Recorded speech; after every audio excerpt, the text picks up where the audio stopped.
It is a privilege to address this distinguished gathering of military leaders from troop-contributing countries, the architects, the upholders, and the messengers of peace.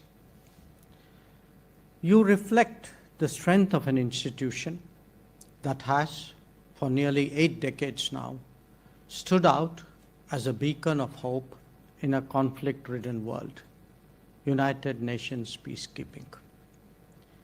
As Foreign Minister of a country that has contributed immensely to this cause, I'm here to share our perspectives, not only on the challenges before us, but also on the principles that must guide us in shaping the future of global peace and security.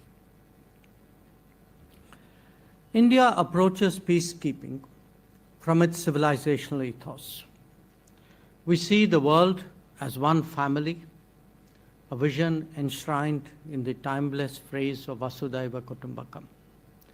This is not just cultural wisdom, but an outlook that anchors our worldview.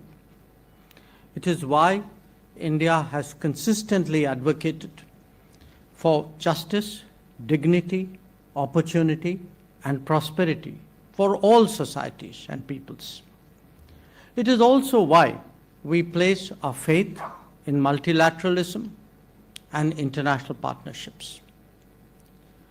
The global challenges we face, from pandemics to terrorism and economic instability to climate change, these challenges are interconnected and they transcend national borders. Our responses, therefore, must be more cooperation, transcending the competitive aspects of international politics.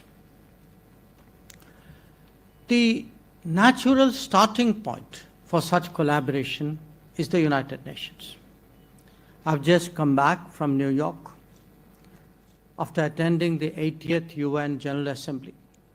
And let me share with you some key insights from that experience. One, the United Nations today still reflects the realities of 1945, not of 2025. 80 years is a long time by any standards. And during this period, the UN membership has actually quadrupled. Two, institutions that fail to adapt risk irrelevance. Not just irrelevance, but eroding legitimacy and leaving us without recourse in times of uncertainty. Three, for the UN to be effective, it must reform, becoming more inclusive, democratic, participative, and, as I said, representative of today's world. And four, it must amplify the voices of the developing world and reflect the aspirations of the rising global south. The UN's legitimacy, and I would say the UN's credibility, depends on it doing so. Now, there is a strong desire among members of the UN for a reformed United Nations, including expansion of the permanent and non-permanent categories of membership of the Security Council. However, the process of reform itself is being used to derail that agenda. As a result, I'm sorry to say, historical injustices still continue. India affirms its commitment to assume greater responsibilities in a reformed United Nations and in a reformed multilateralism. Now, this brings me to the core of our discussions, UN peacekeeping. Since its inception, it has been a testament to what we can achieve when nations unite for a larger cause. Our peacekeepers have been really a powerful force for good. These brave sons and daughters put their lives on the line to protect civilians, to deliver humanitarian aid, and to support fragile peace processes. They are the real torchbearers of multilateralism. Now, let me honor today the more than 4,000 UN and 182 Indian peacekeepers who have made the ultimate sacrifice in the line of duty. They stand out as a testament to bravery, and their legacy remains a solemn call to action for all of us. We must ensure that their message lives on. Now, as you would all be aware, peacekeeping was not originally envisaged in the UN Charter. The very concept of peacekeeping has evolved over the years. Currently, it draws its mandate from the decisions of the UN Security Council. Changing geopolitical dynamics, the complexities of world affairs, and the nature of conflicts have all shaped the demands of peacekeeping. We all recognize that peacekeeping has been the flagship endeavor and the most effective instrument of the United Nations. When it comes to peacekeeping operations, allow me to flag 7 concerns for your collective consideration. 1. Troop contributing countries as well as host states must be consulted while formulating mandates of peacekeeping missions. 2. Peacekeeping can only be effective if mandates are commensurate with the resources allocated to the missions. 3. These mandates must always be realistic and always be clear. 4. The primary responsibility for protection of civilians still lies with the host state. 5. Technology and peacekeeping go hand in hand and is, in fact, a force multiplier in peacekeeping operations. As a nation that has embraced innovation, let me underline that India stands ready to be a technology demonstrator to enhance the operational capacity of peacekeeping. 6.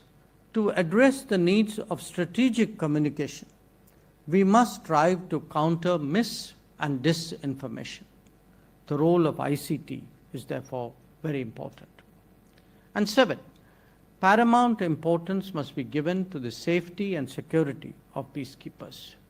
We must always ensure that perpetrators of any attack on them must be brought to justice. Now, ladies and gentlemen, the nature of conflict has clearly changed. The clear lines of state-on-state warfare have been blurred.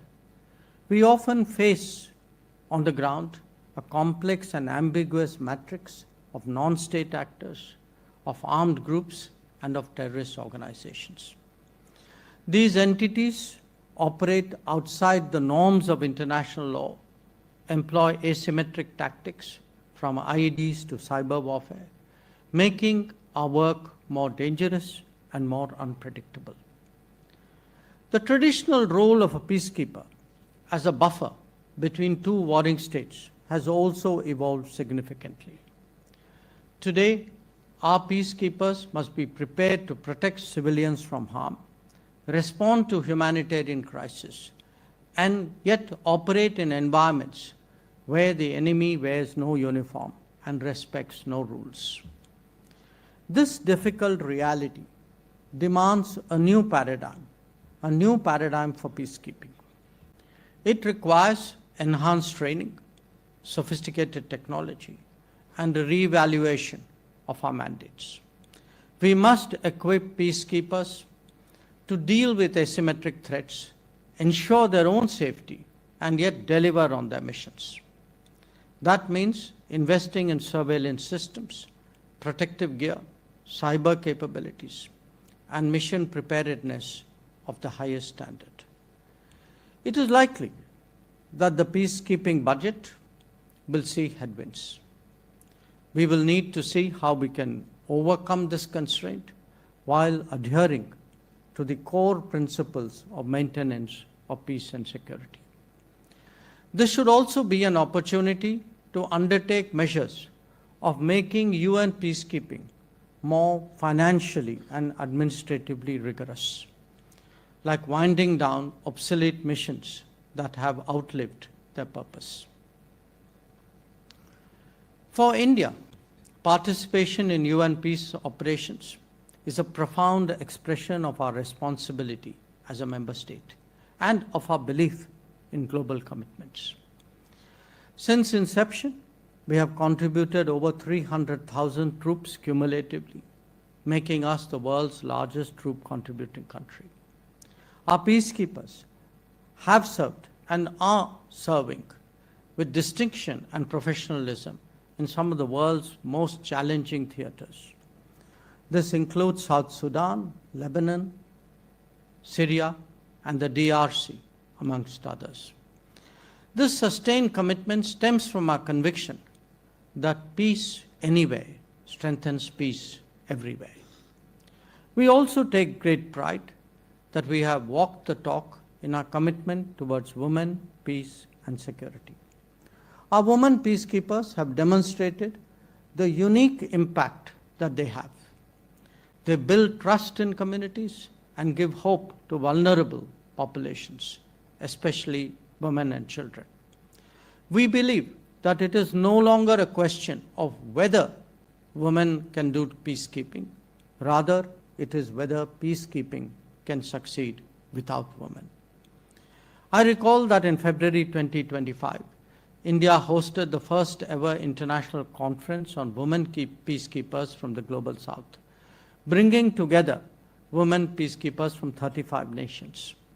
More recently, in August this year, India hosted the UN Women Military Officers Course, which saw participation from 15 countries.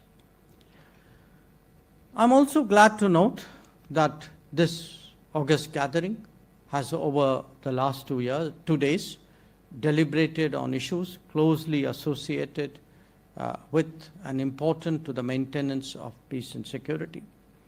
Peacekeeping is and will remain an important instrument of the UN in this pursuit.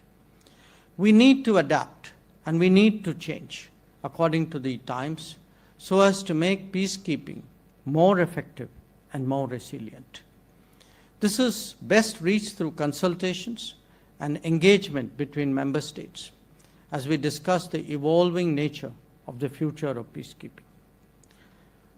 The Global South has both a particular contribution and a particular relevance insofar as peacekeeping is concerned. Unfortunately, the maximum number of conflict zones are located there. In fact, the requirements of the Global South are themselves distinct, calling for unique, regional, and even local solutions. This is why conferences of this type are valuable in engaging on a single platform in the search for optimal solutions. India has always stood with our brothers and sisters of the Global South and will continue to help with our expertise and long-standing experience across all domains, including in peacekeeping. Let us therefore commit to working together, collectively, constructively, and by consensus, to shaping a renewed vision of peacekeeping, one that honors the sacrifices of the past, that adapts to the challenges of the present, and that commits to the promise of the future. I thank you for your attention.